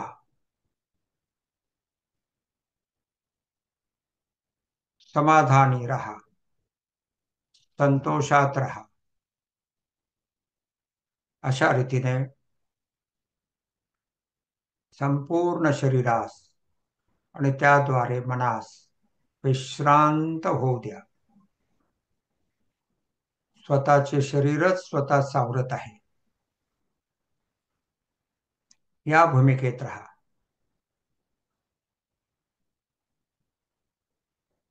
मी आता ही भूमिका पातंजल योगातील सूत्राद्वारे समजावून सांगत आहे. ती ध्यानामध्ये राहून ऐकायची आहे. त्याप्रमाणे कृती प्रत्यक्षात करायची नाही, फक्त समजून घ्यायचं आहे. ध्यानावस्थेमध्ये राहून समजून घ्यायचं आहे.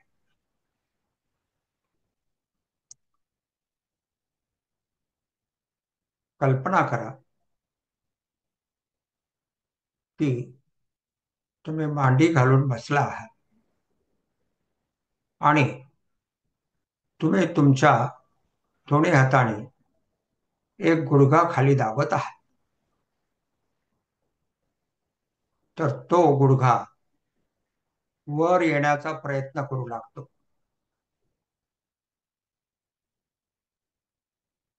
म्हणजे गुडघा काय करीत आहे? प्रयत्न करीत आहे. प्रयत्न करण्याचं त्याला काही कारण आहे का? तुम्ही कितीही दाबलं तरी गुडघा मोडेल इतकं तर दाबणारच नाहीये, कारण तुम्ही स्वतःच्याच हाताने स्वतःच्या गुडघ्याला दाबत आहात. त्यामुळे पायाने, गुडघ्याने विरुद्ध दिशेने वर येण्याचा प्रयत्न करणे हे अत्यंत अनावश्यक आहे, पण समजत नाही. आणि त्यामुळे आपण गुडघा वरून दाबला की खाली जाणारा गुडघा वर येण्याचा प्रयत्न करू लागतो. ह्याला म्हणायचं प्रयत्न. शरीर प्रयत्न करू लागते स्वतःला सावरण्याचं. तसं प्रयत्न करण्याचं गरज नाही. त्याला पातंजल योगामध्ये संज्ञा आहे प्रयत्न शैथिल्य. तर जेव्हा तुम्ही जागे व्हाल त्यावेळेला तुम्ही हा आता सांगितलेला प्रयत्न, जो गुडघा उगीच्या उगी करीत आहे, त्याचा अनुभव येईल, सगळ्यांनाच येतो. त्यामुळं आता फक्त समजून घ्या. तर सूत्र 47 साधना पादामध्ये काय आहे? प्रयत्न शैथिल्य अनंत समापत्ती भ्या. प्रयत्न शैथिल्य अनंत समापत्ती भ्या.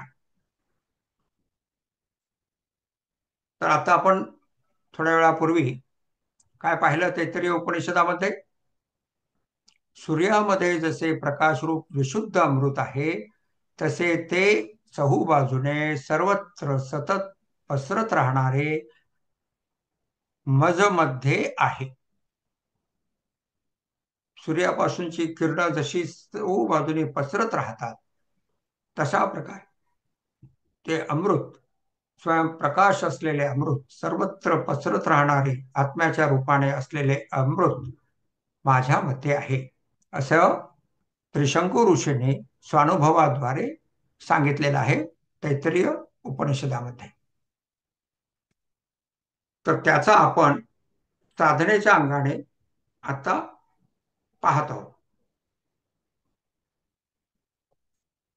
त्या सूत्रामध्ये, एकाच सूत्रामध्ये 2 पद आहेत. त्यातलं आहे प्रयत्न शैथिल्य.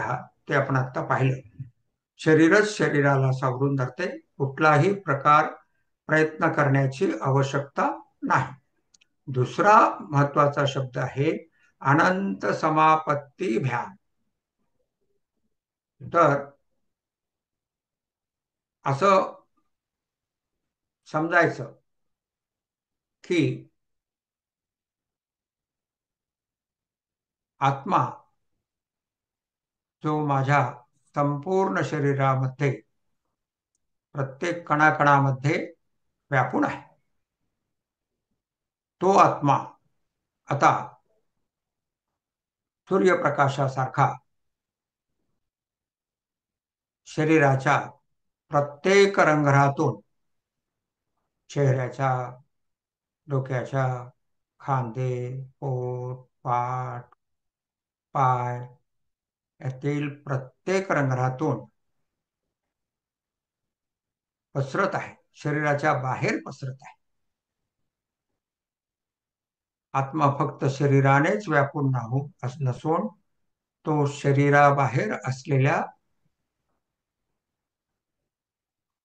वस्तूंना, आजूबाजूच्या सर्व वस्तूंना व्यापून आहे.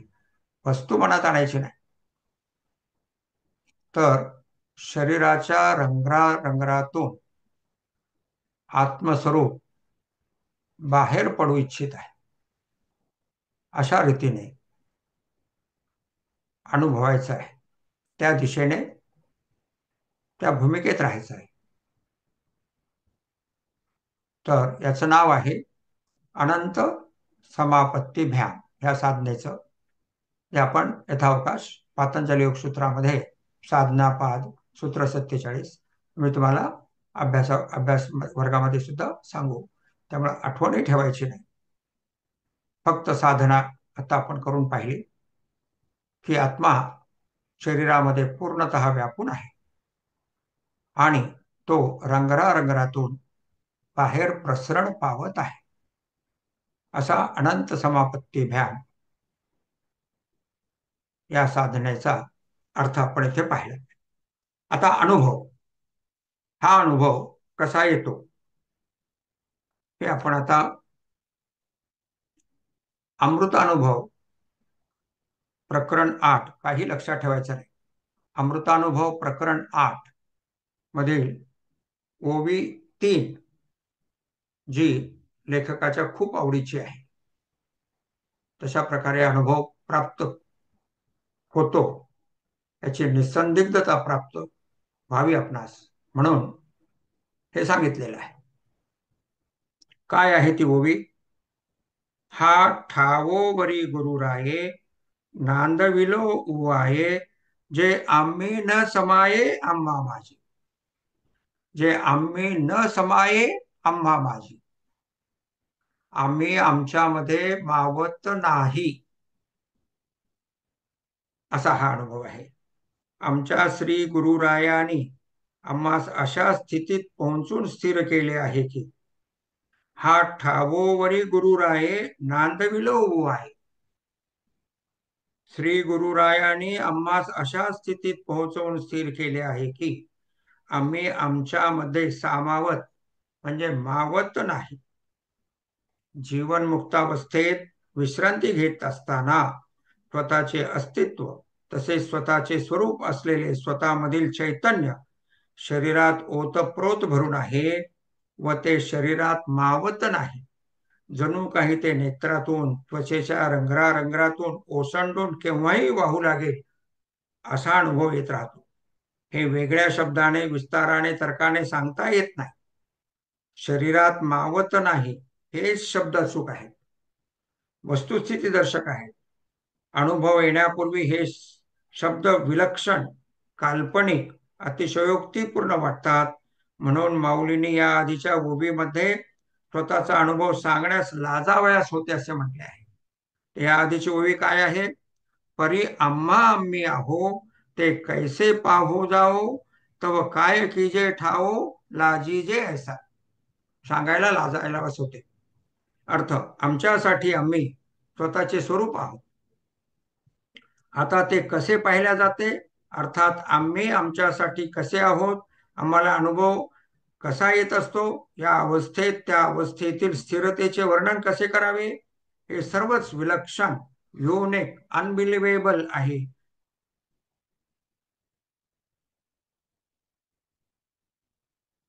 माऊली अनुभव सांगतात, आम्हा आम्ही आहोत.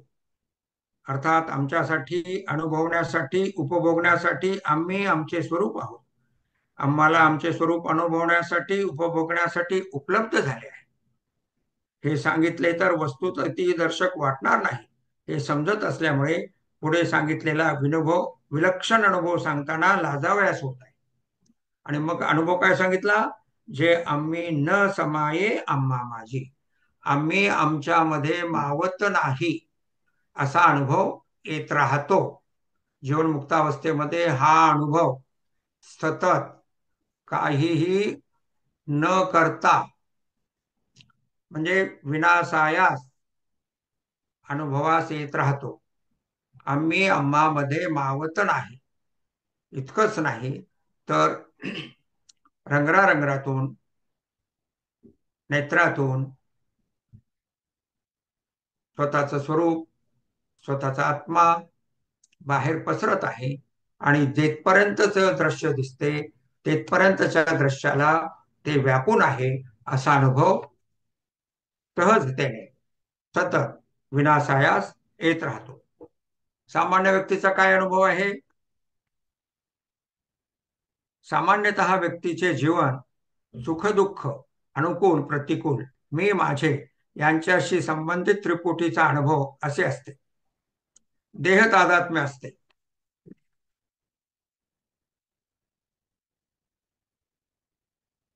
पण ते आहे हे अनुभवास येत नसते. देह तादात्म्य आहे बुद्धीद्वारे समजतंय, पण अनुभवास येत नाही. इतक्या न्यूनतम पातळीवर जाणीव असते. आत्मानुभूतीच्या प्राप्तीसाठी जाणीव हे मूळ कारण म्हणजे साधन टूल आहे.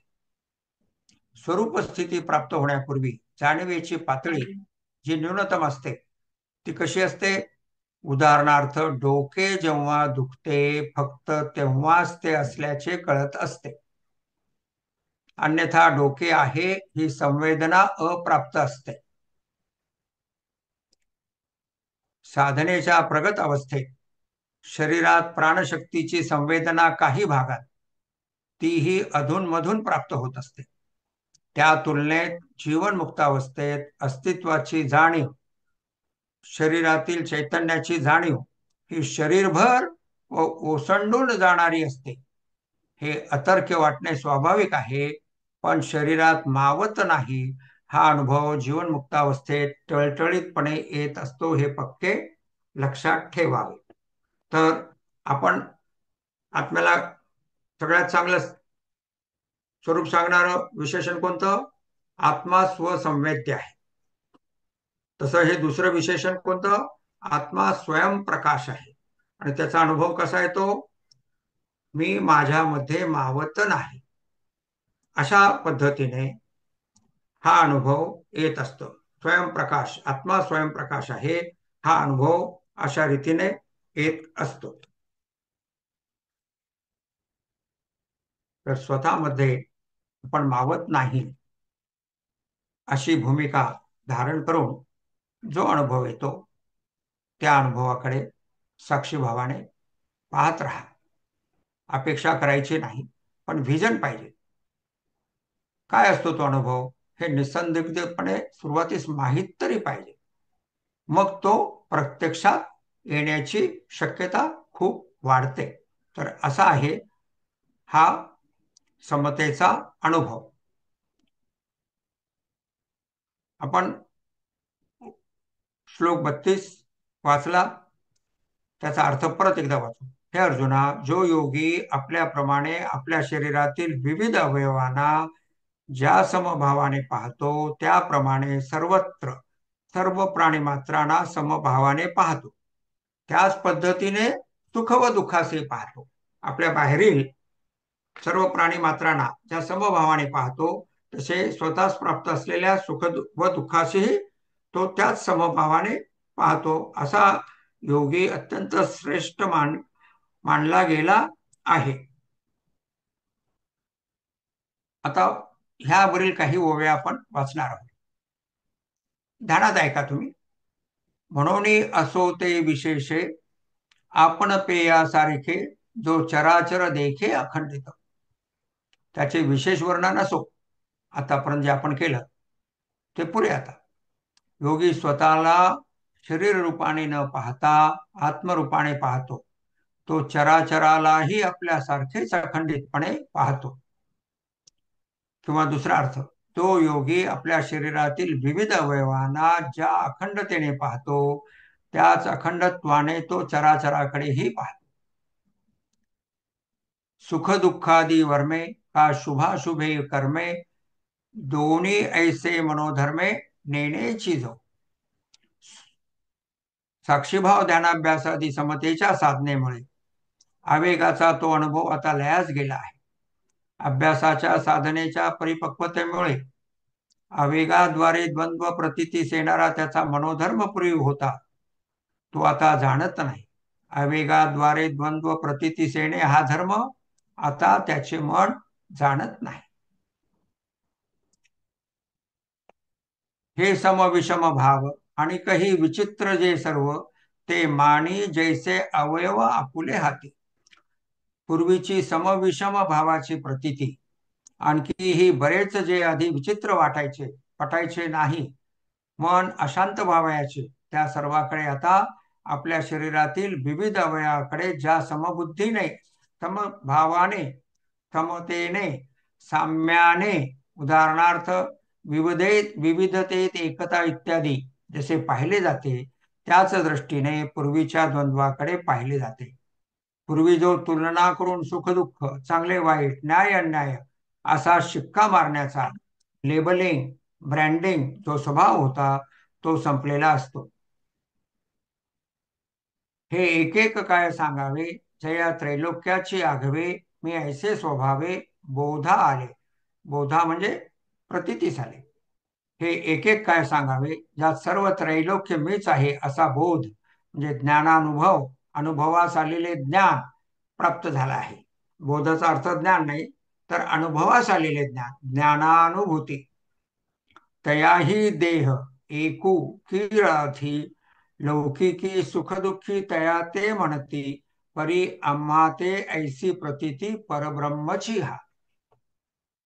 त्यालाही एक देह आहे आणि लोकात त्याला सुखदुःखीही म्हणतात, हे खरे आहे, परंतु तो परब्रह्म आहे अशी माझी प्रतीती आहे. आता अनुभवदर्शक पुढील परिच्छेद मी वाचतो, आपण ऐका, ध्यानावस्थेतूनच ऐका. जीवनमुक्ताला काटा टोचला तर इतरांच्या प्रमाणेच दुःख संवेदना होते, दुःखद संवेदना होते. रोग आघात झाला तर वाईट वाटते, पण तद्रुपता, त्रागा नसतो. मीच का, माझ्यावरच का असा त्रागा नसतो. लहान सहान प्रतिकूल गोष्टी हसत कळत घेतल्या जातात. पार्श्वभूमीवर आत्मानंद असल्यामुळे मोठा आघात होऊ नये, हा आघात माझ्याच भल्यासाठी असणार आहे अशी खात्री असते. आयुष्य हे असे सुखदुःखाचे मिश्रण असते, हा भाव असतो. आघाताकडे चॅलेंज म्हणून, शिकण्याची संधी म्हणून पाहिले जाते. आघात झाल्याबरोबर पुढे काय करावे ते कळते, कारण जो जी त्यावेळची वस्तुस्थिती आहे ती समग्रतेने ऍक्सेप्ट करण्यात येते आणि ती समग्रतेने ऍक्सेप्ट केल्यामुळे जे नको असलेले प्रश्न आहेत, मलाच का माझ्यासाठीच का स्वभाव वगैरे असले, असे काही उद्भवत नाही आणि त्या समस्येचं पूर्णपणे आकलन होतं आणि त्यामुळे काय होतं, हतबलता येत नाही. जबाबदारीने पुढील आवश्यक कार्यवाही केली जाते. सुखोपभोग मिळाला तर हर्ष होत नाही. काय होतं, आनंदाचे डोही आनंद तरंग हा अनुभव येतो. जीवन मुक्तावस्थेत अनुभवास येणाऱ्या समतेचे स्वरूप अशा प्रकारचे असते. म्हणूनच माऊली म्हणतात, त्यालाही एक देह आहे आणि लोकात जे इतर लोक लौकिक अर्थाने त्याला सुखी दुःखी ही म्हणतात, हे खरे आहे. पुढील ओवी आहे, म्हणून आपण पा विश्व देखीजे आणि आपण विश्व होईजे, ऐसे साम्यची एक उपासीजे पांडवा गा. म्हणून आपल्या ठिकाणी विश्व पाहावे आणि आपणच विश्व व्हावे. जसं आपण पाहिलं अनंत समापत्ती भ्याम साधनेच्या दृष्टीने पाहिलं की रंगरातून आत्मस्वरूप ओसंडून बाहेर जात आहे. मीच माझ्यामध्ये मावत नाही असा अनुभव येत आहे. अशा एका साम्याचीच उपासना तू कर. स्वतःच्या ठिकाणी जे सच्चित आनंदत्व आहे तेच सच्चित आनंदत्व विश्वाच्या ठिकाणी आहे. अशा साम्याचीच तू उपासना कर. साम्याची, समतेची, समदृष्टीची साधना ही गीतेतील प्रमुख साधना आहे. साधना व अनुभूती अशा रीतीने आपण पाहिली. त्यानंतर आपण अध्याय 12 मधील काही श्लोक पाहणार आहोत.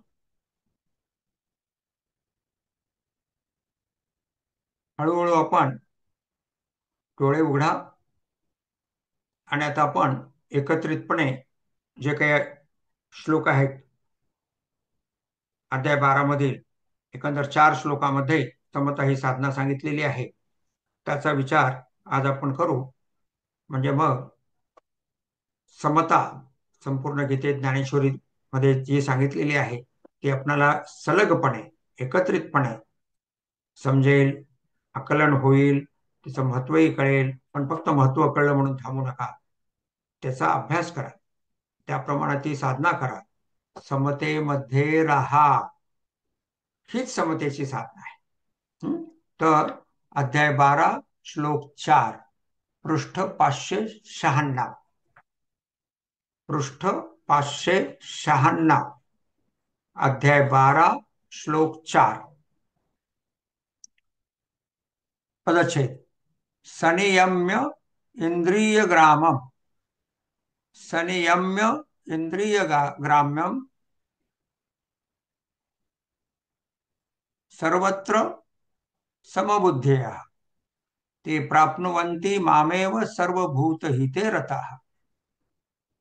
इंद्रिय समुदायांचे नियमन करून सर्वत्र समबुद्धी ठेवणारे आणि सर्व प्राण्यांच्या हितामध्ये प्रीतियुक्त निमग्न असणारे निर्गुण ब्रह्माची उपासना करणारे भक्त देखील मलाच प्राप्त करून घेतात, मलाच येऊन मिळतात. समतेची साधना आपण भक्तीवरील अध्यायात भक्तियोग या अध्याय 12 मध्ये ही भगवंताने 4 श्लोकातून सांगितली. आहेत किती श्लोक? एकूण फक्त 20. त्यातील 4 श्लोकामध्ये समतेच्या दिशेने उहापो आहे. भगवंताने श्लोक 3 व 4 मध्ये निर्गुणाची उपासना सांगितली आहे. निर्गुण आत्म्याची ध्यानाधारे उपासना या आधीच्या श्लोक 3 वरील विवेचनात पाहिली. निर्गुण परब्रह्माची व्यापक असलेल्या परब्रह्माची उपासना भक्ती आधारे अध्याय 9 मध्ये सांगितलेली आहे. त्या दृष्टीने त्या अध्यायातील महत्वाचे श्लोक व त्यावरील महत्वाचा ओव्यांचा सारांश काही आपण आता इथे पाहणार नाही. फक्त श्लोक 4चा आपण अर्थ पाहिला. काय आहे? इंद्रिय समुदायांचे नियमन करून सर्वत्र समबुद्धी ठेवणारे आणि सर्व प्राण्यांच्या हितामध्ये प्रीतियुक्त निमग्न असणारे निर्गुण ब्रह्माची उपासना करणारे भक्त देखील मलाच प्राप्त करून घेतात, मलाच येऊन मिळतात.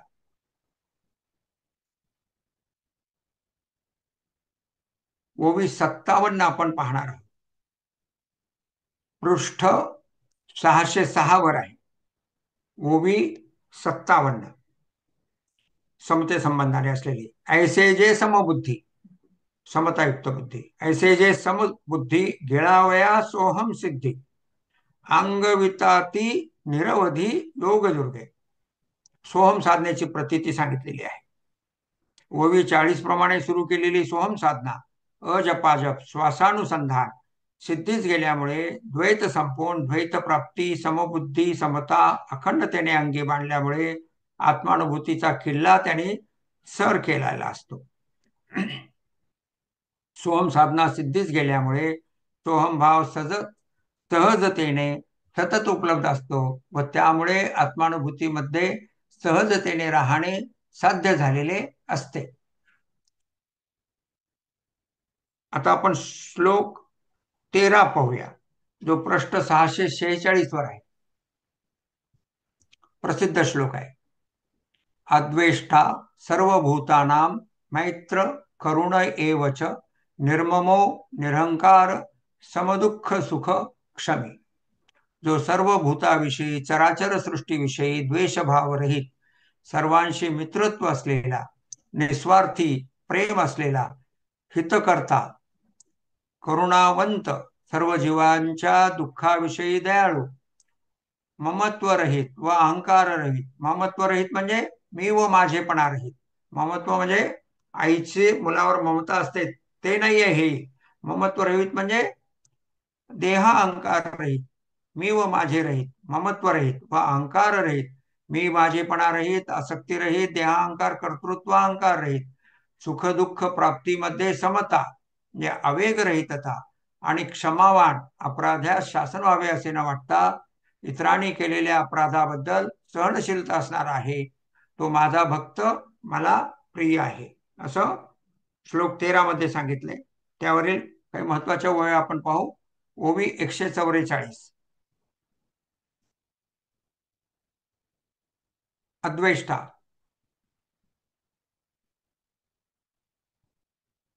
सर्व भूताना या पदावरील ओवी.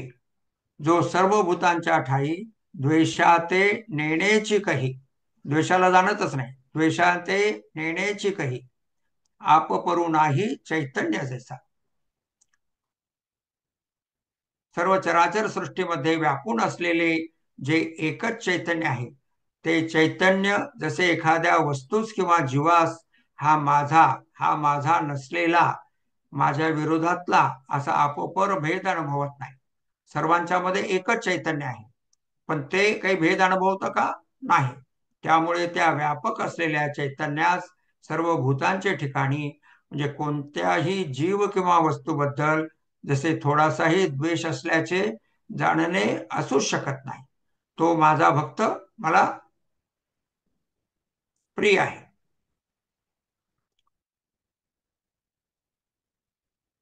ओवी 149 पाहू.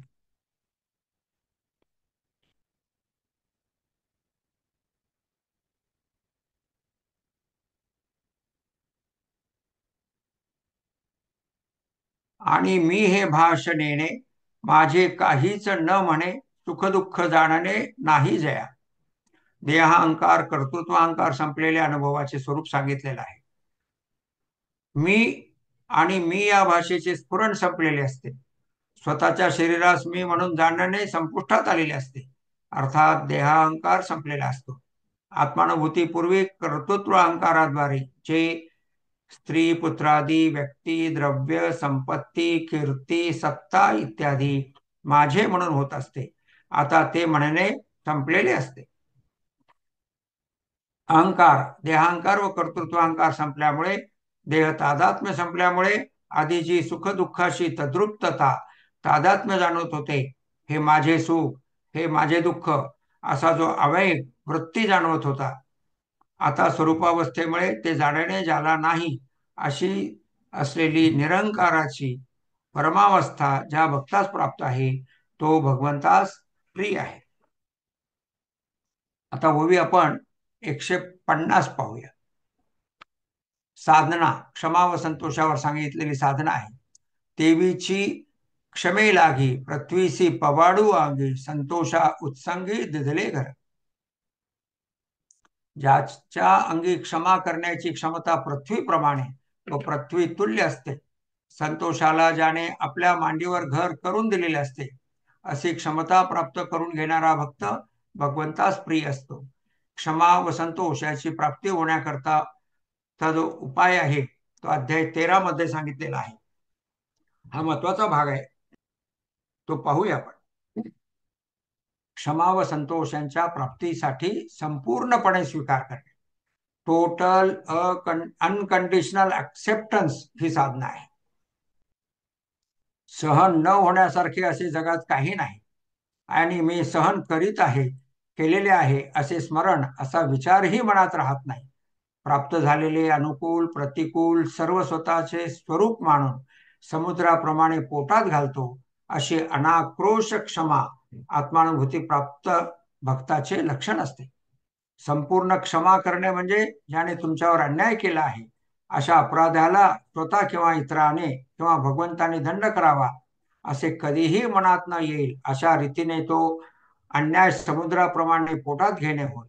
समुद्र ज्याप्रमाणे नद्याद्वारे येणाऱ्या पाण्याच्या लोटास विना अट अनकंडिशनली विना तक्रार स्वीकारतो, त्याप्रमाणे ज्या ज्या प्रतिकूल दुःखादी वस्तू घटना प्राप्त होतात त्या त्या समग्रतेने सहजतेने स्वीकारतो व त्यामुळे संतोषाचा भंग होऊ देत नाही.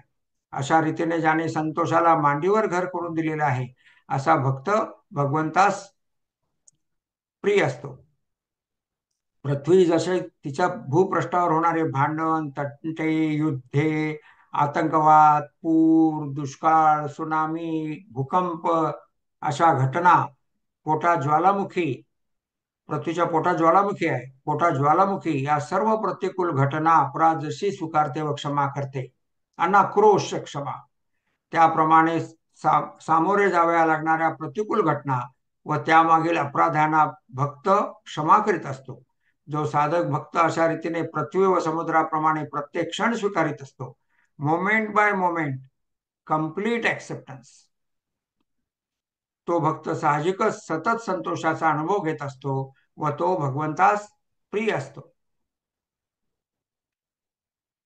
आता आपण पाहणार आहोत श्लोक 18, जो पृष्ठ 673 वर आहे.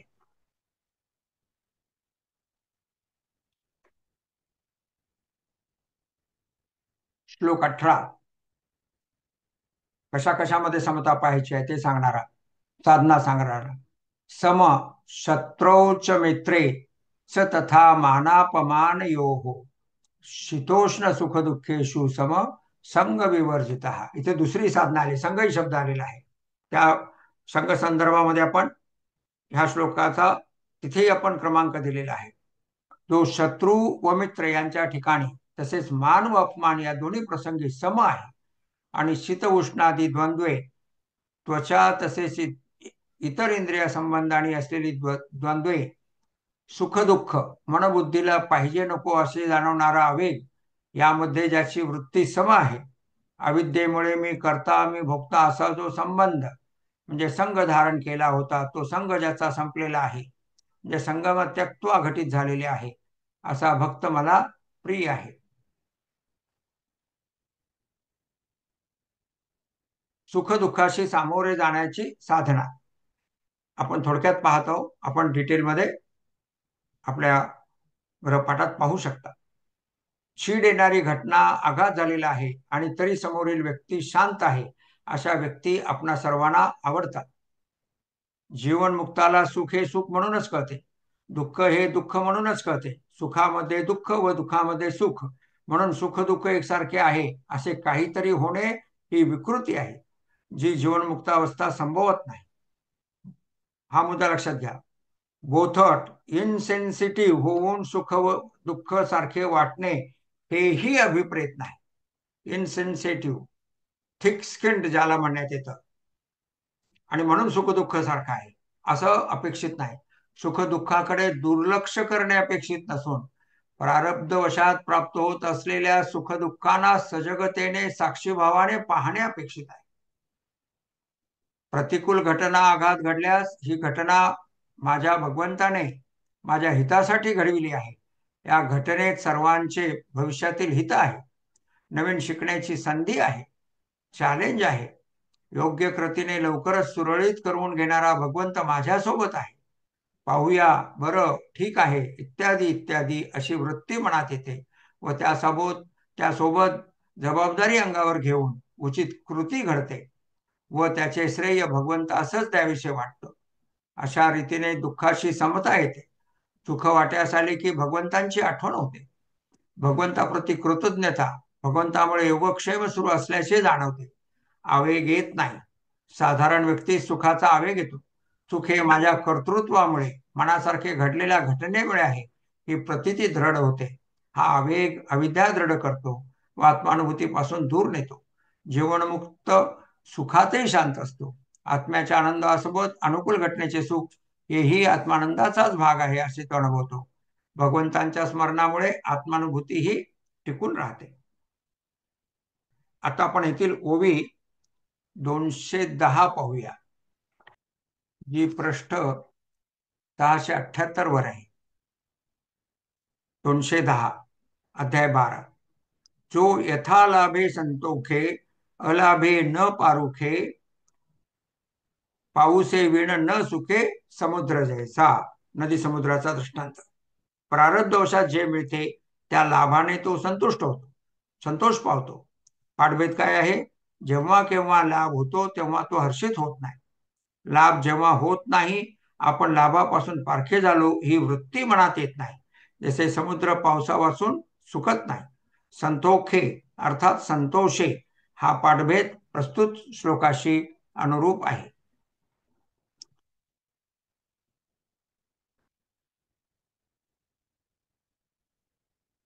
आता आपण श्लोक 19 पाहणार आहोत.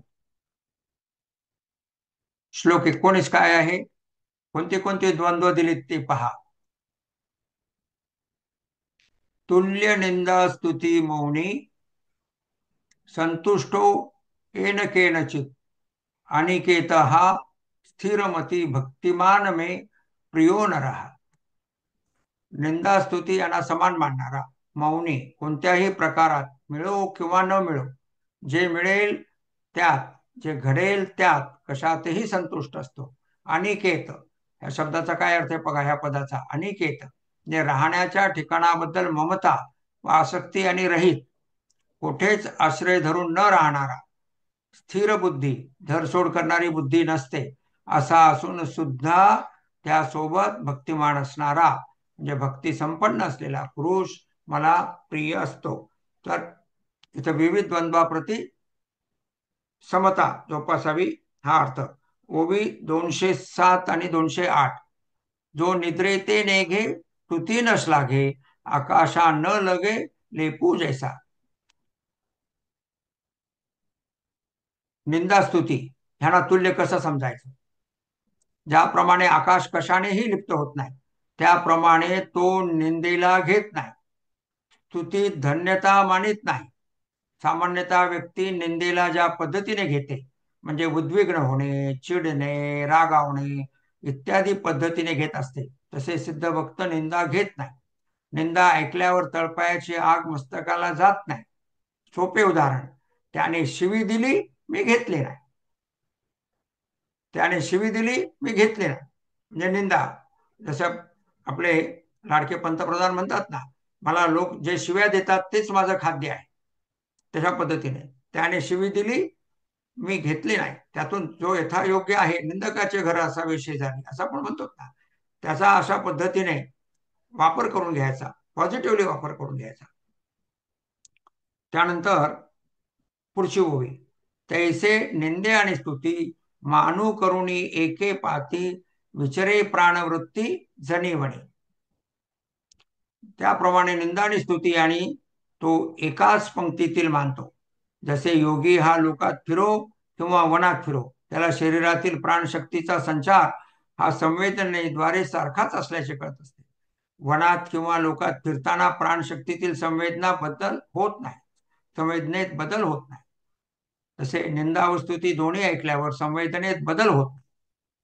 उदाहरणार्थ, राग आला की श्वासाची गती बदलते, डोक्यातील म्हणजे मस्तकातील संवेदना बदलल्याचे लक्षात येते. प्रगत अवस्थेत राग यावयास सुरू होण्याच्या थोडे आधी बदललेल्या संवेदना लक्षात येतात व क्रोधाचा पारा क्रोध येण्यापूर्वीच खाली येतो. विपश्यनेच्या साधकांना हा अनुभव येण्याची शक्यता जास्त आहे. मनात वाघ दिसला तर शरीरातील संवेदना बदलतील. संवेदनेतील बदल क्रोध व भयाबाबतीत जास्त तीव्र असतो. एरवी संवेदना सम असते. जीवनमुक्ताच्या बाबतीत निंदा स्तुतीने शरीरात प्राणशक्तीच्या प्रवाहाद्वारे जाणवणाऱ्या संवेदनेच्या प्रकारात पॅटर्न मध्ये बदल होत नाही, हा भावार्थ. अशा रीतीने आपण समतेची काही उदाहरणं पाहिली आपण.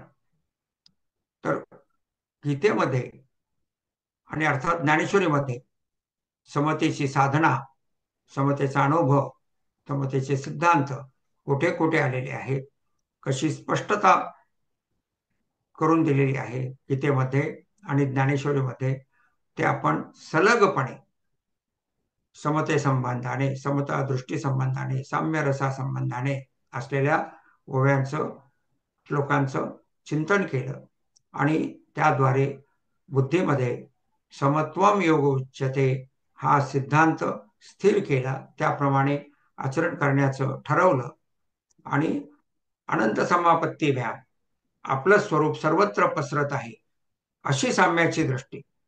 मग वेगळेपणा काय राहणार आहे? जर सर्वच काही आत्मस्वरूप असल्याचा अनुभव येतो, आत्म्याचं स्वरूप सर्वत्र पसरलेलं आहे आणि त्या पसरलेल्या आत्मस्वरूपामध्ये विविध वस्तू, प्राणी, व्यक्ती दिसत आहेत. त्यामुळे आवेग संपतो, समानता अनुभवास येते, समता अनुभवास येते. असा हा आजच्या अभ्यास वर्गाचा निष्कर्ष आहे. माझी माऊली.